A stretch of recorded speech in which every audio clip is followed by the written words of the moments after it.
എനിക്കൊരു ആദ്യം ചേട്ടൻ പറ.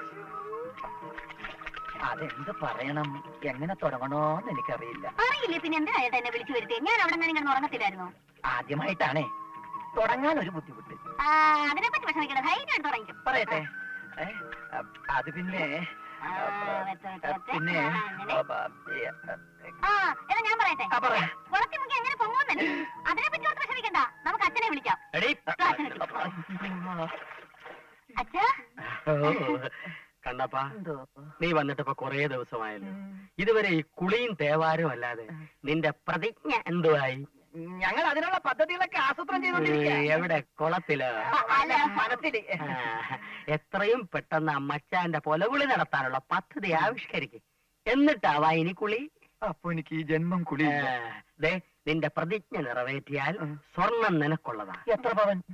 എന്റെ മോള് സ്വർണം നിനക്കുള്ളതാണെന്ന് ഏറ്റവും അടുത്ത ശുഭമുഹൂർത്തത്തിൽ നിങ്ങളുടെ വിവാഹം ഞാൻ നടത്തിത്തരും.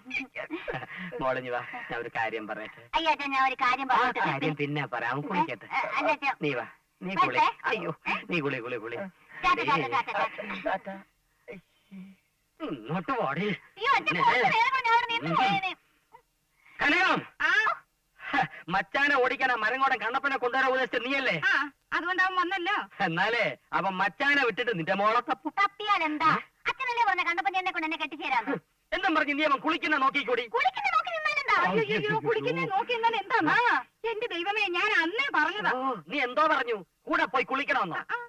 മേലെ കണ്ണപ്പനെ നിന്നെയും കൂടി ഒരുമിച്ച് കണ്ടാ കെട്ടിച്ചേരി വെച്ചാ മുട്ടുകാലല്ലോ.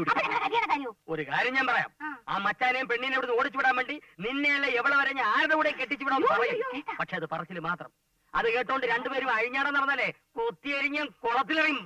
എന്നെ എന്തിനാ കുളത്തിലെറിയുന്നേ? കുളം കലക്കാൻ. അതിന് വെള്ളമുണ്ടല്ലോ. നീ ആ ബെസ്റ്റ്.